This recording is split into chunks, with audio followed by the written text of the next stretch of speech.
Buenas tardes, profesor. El día de hoy le venimos con mi compañera a hacer la presentación sobre el funcionamiento de los diferenciales y los mandos finales del tren de potencia.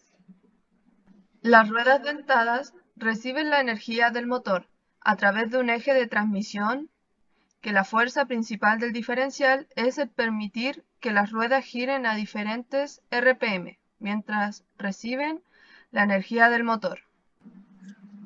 Cuando un auto gira, la rueda que está más lejos es la que girará con mayor velocidad o más RPM.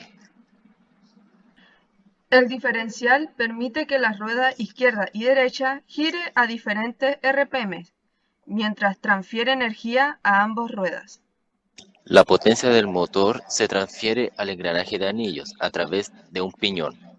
El engranaje de anillos está conectado a un engranaje de araña que se ubica en el centro del diferencial.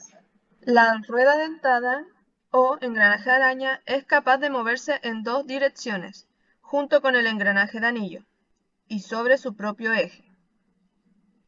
Como se dijo anteriormente, el engranaje de araña tiene dos movimientos. Uno que es fijo y gira con el engranaje de anillo, como se ve en esta imagen. Y el segundo es cuando gira sobre su propio eje, que es como se ve aquí, que el engranaje de araña gira sobre su propio eje. El engranaje de araña está engranado con dos engranajes laterales. Así la potencia del motor se traspasa a las dos ruedas, izquierda y derecha. Cuando el auto o vehículo avanza en línea recta, en este caso el engranaje de araña gira junto con el engranaje de anillo, pero no se mueve en su propio eje, se mantiene recto. El engranaje de araña hace girar a los engranajes laterales a las mismas velocidades. En el caso que el vehículo gire hacia la derecha, junto con el engranaje de anillo, el de araña es obligado a girar sobre su propio eje. En este punto, el engranaje de araña adopta una rotación combinada, que dependiendo de hacia dónde gire el auto, la rueda con mayor distancia será la suma de las velocidades de giro y la velocidad de rotación, mientras que la rueda con menor distancia será la recta entre estas dos velocidades. Esta es la forma en la que el diferencial logra girar las ruedas izquierda y derecha a diferentes velocidades. Al girar a la izquierda, el engranaje de araña girará de dirección contraria para soportar la carga. Se usa dos tipos de eje de araña. En el caso de la maquinaria pesada, los vehículos de maquinaria llegan a utilizar cuatro ejes de araña. Las funciones del diferencial. Una es hacer girar las ruedas izquierda y derecha a diferentes RPM. Otra es reducir la velocidad en el conjunto de engranajes de anillo y de piñón. Esta resultará en la multiplicación del torque.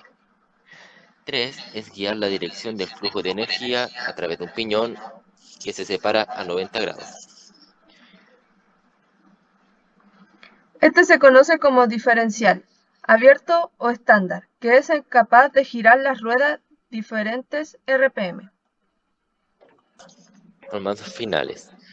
Es el último grupo reductor mediante engranajes en un tren de potencia, que usa engranajes en diferentes configuraciones para llevar a cabo una reducción final. Las funciones. 1. Transmitir potencia. 2. Aumentar el torque al disminuir la velocidad. 3. Disminuir los RPM. 4. Reducir las cargas en los componentes previos. En los mandos finales existen dos tipos de eje. Los colineales, que se encuentran alineados en el mismo eje, ocupan menos espacio. El eje de salida gira en la misma dirección que el eje de entrada.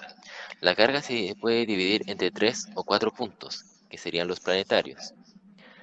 Estos ejes están divididos en un eje solar, ejes planetarios y una rueda dentada.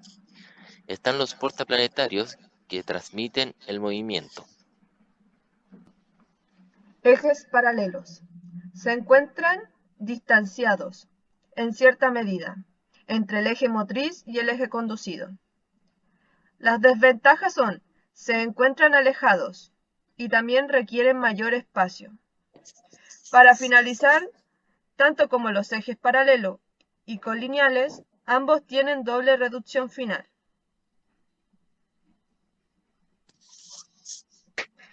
Y esto sería del diferencial y el tren de potencia. Muchas gracias por su atención.